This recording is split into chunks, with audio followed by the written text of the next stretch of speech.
नमस्ते। चलिए उस मशीन की कहानी के सफर पर चलते हैं जिसने हमारी पूरी दुनिया ही बदल दी। कभी सोचा है, एक ऐसी मशीन जो शुरू में एक पूरा कमरा घेर लेती थी, वो आज हमारी मुट्ठी में कैसे समा जाती है? ये सफर आखिर तय कैसे हुआ? आइए इसके इतिहास से पर्दा उठाते हैं। बस एक पल के लिए सोचिए, क्या बिना कंप्यूटर के एक दिन भी गुजारा जा सकता है? सुबह जो अलार्म बजता है, वहां से लेके रात को देखी जाने वाली फिल्म तक, हमारी जिंदगी चारों तरफ से कंप्यूटर से घिरी हुई है। लेकिन सवाल यह है कि यह सब शुरू कैसे हुआ? तो इस पूरी कहानी को हम 5 हिस्सों में समझेंगे। शुरुआत करेंगे गिनती की जरूरत से, फिर आगे बढ़ेंगे मैकेनिकल दिमाग की तरफ, उसके बाद देखेंगे कैसे बिजली से एक क्रांति आई, फिर हर घर में कंप्यूटर का सपना कैसे पूरा हुआ, और आखिर में बात करेंगे आज और कल के कंप्यूटर की। इस कहानी की शुरुआत होती है एक बहुत ही आम सी लेकिन जरूरी इंसानी जरूरत से, गिनती करने की जरूरत। यही वो चिंगारी थी जिसने आगे चलकर सच में सब कुछ बदल दिया। देखिए, समस्या बहुत सरल थी, लेकिन उसका हल उतना आसान नहीं था। इंसान से भी तेज और बिना किसी गलती के गिनती कैसे की जाए, सोच के देखिए। चाहे वो व्यापार का हिसाब किताब हो या आसमान के तारों की गिनती, एक बेहतर तरीके की जरूरत तो हर जगह महसूस हो रही थी। और बस इसी जरूरत ने जन्म दिया मैकेनिकल दिमागों को। ये ऐसी मशीनें थीं जो गिनती करने के लिए, आप सोचिए, गियर्स और लीवर्स का इस्तेमाल करती थीं।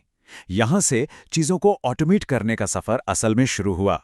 इस टाइमलाइन को देखिए, सदियों का सफर है ये, प्राचीन एबेकस से लेकर 1642 के पास्कलाइन तक। लेकिन असली क्रांति का सपना देखा चार्ल्स बैबेज ने अपने एनालिटिकल इंजन के साथ, और उस सपने को पंख दिए एडा लवलेस ने। उन्होंने इस मशीन के लिए, सोचिए, दुनिया का पहला कंप्यूटर प्रोग्राम लिखा, और यह साबित कर दिया कि यह सिर्फ एक कैलकुलेटर नहीं, बल्कि इससे कहीं कहीं बढ़कर कुछ बन सकता है। आडा लवलेस ने जो कहा वो उस दौर के लिए किसी कल्पना से कम नहीं था। उन्होंने कहा, मशीन वो सब कुछ कर सकती है जिसका आदेश हम उसे देना जानते हैं।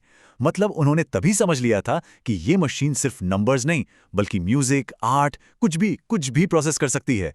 उन्होंने उस वक्त कंप्यूटर की रूह को पहचान लिया था। और फिर आया कहानी में सबसे बड़ा मोड़, बिजली।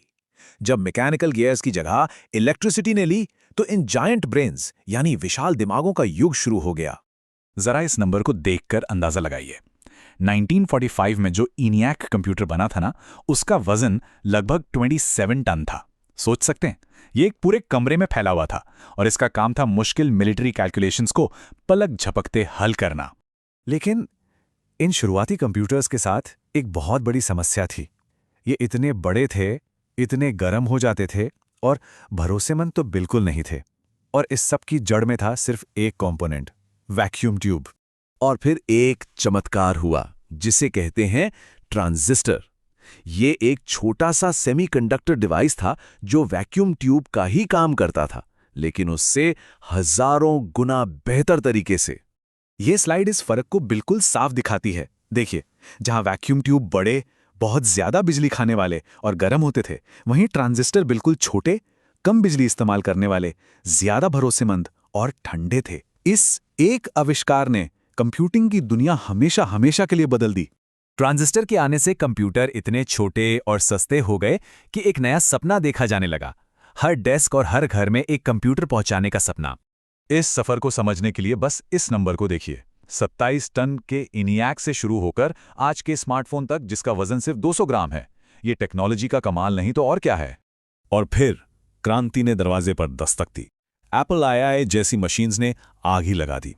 पहली बार कंप्यूटर एक विशाल डरावनी मशीन नहीं, बल्कि एक दोस्त जैसा था जिसे लोग अपने घर में अपनी टेबल पर रख सकते थे। लैब्स की दुनिया से निकलकर कंप्यूटर आम इंसान की जिंदगी में आ चुका था। जल्द ही टेक के सबसे बड़े खिलाड़ी यानी IBM ने मैदान में कदम रखा। उनका IBM PC ऑफिस और बिजनेस का चेहरा बन गया। इससे हुआ ये कि कंपटीशन इतना बढ़ा कि कंप्यूटर्स तेजी से बेहतर और सबसे जरूरी सस्ते होने लगे। लेकिन अभी भी एक दीवार थी। कंप्यूटर्स शक्तिशाली तो थे, पर आम आदमी के लिए उनकी भाषा समझना बहुत मुश्किल था। उस दीवार को तोड़ा माइक्रोसॉफ्ट विंडोज ने। माउस, आइकॉन्स और फोल्डर्स के साथ कंप्यूटर से बात करना अब टाइप करना नहीं, बल्कि बस क्लिक करना बन गया। टेक्नोलॉजी सच में सबके लिए आसान हो गई। और इसके साथ हम आ गए हैं आज के दौर में, द कनेक्टेड एज। अब चुनौती सिर्फ एक कंप्यूटर बनाने की नहीं, बल्कि इन सभी कंप्यूटर्स को आपस में जोड़ने की है। तो आज का कंप्यूटर सिर्फ एक डिवाइस नहीं है, ये 4 मजबूत स्तंभों पर खड़ा है। पहला, इंटरनेट, जिसने इन सभी डिवाइसेस को जोड़कर एक ग्लोबल दिमाग बना दिया है। दूसरा, मोबाइल कंप्यूटिंग, जिसने इस शक्ति को हमारी जेब में डाल दिया। तीसरा है क्लाउड, जिसकी वजह से हमारा डेटा किसी एक जगह बंधा नहीं, बल्कि हर जगह मौजूद है। और चौथा, आर्टिफिशियल इंटेलिजेंस, जो इन मशीन्स को सोचना सिखा रहा है। यही कंप्यूटिंग का भविष्य है। तो देखा आपने, गिनती की एक मामूली सी जरूरत से शुरू हुआ सफर हमें एक कनेक्टेड दुनिया तक ले आया है। हर एक कदम ने हमारी जिंदगी को बेहतर बनाया। अब असली सवाल यह है, अगला कदम हमें कहां ले जाएगा? इस कहानी का अगला पन्ना शायद हम सब मिलकर लिखेंगे। सोचते रहिए।